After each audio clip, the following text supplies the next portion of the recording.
More plaintiffs' law firms are becoming involved in ADA compliance and website accessibility litigation. And you can find this out by looking through the complaints filed in court. There are new names that I have never seen before that I'm coming across. I've even had one plaintiff's law firm reach out to me and ask me about help with audits. And so we know this is happening with multiple plaintiffs' law firms where they are seeking out outside help to find accessibility issues. What does that mean? That means we are in store for more litigation. Plaintiffs' law firms are very active in this space. And one reason why is because uncertainty favors them. We know that the DOJ stance is that the ADA does apply to websites, but website owners have flexibility in how they comply with the ADA so long as they do. Well, that doesn't lead to certainty. We don't know exactly when a website is ADA compliant. And of course, plaintiffs' lawyers are taking advantage of that.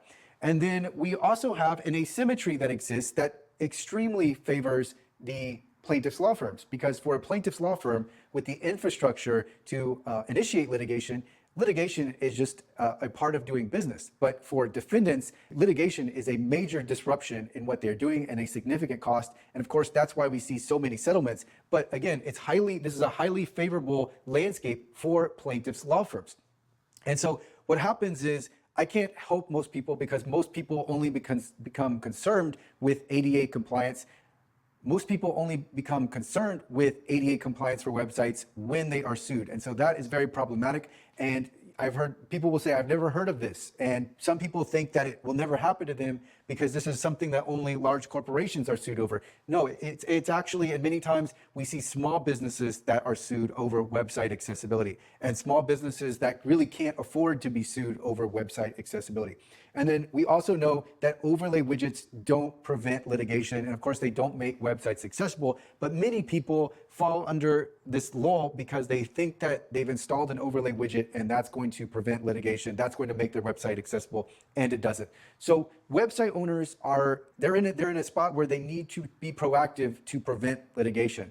And so one thing I recommend is my ADA compliance course, because what the course does is it focuses in on the 15 accessibility issues that are claimed over and over in litigation. Of course, you want to work towards full WCAG 2.1 AA conformance. This is a best practice along with posting an accessibility statement, but you need to prioritize the issues that are most commonly claimed in litigation. And the reason why is because as you prioritize these issues and as you improve the accessibility of your website by working on these issues, your website becomes more and more unappealing and unattractive to the point where plaintiffs' law firms are going to bypass your website to go to the next website that does have the issues that they are looking for.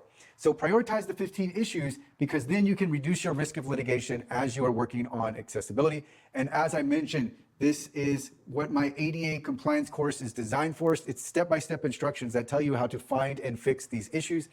I will link to this course in the description, but the point of today's videos is that more plaintiffs' law firms are entering this space, and so website owners really need to pay attention to this and not wait until they receive a demand letter or a complaint has been filed in court.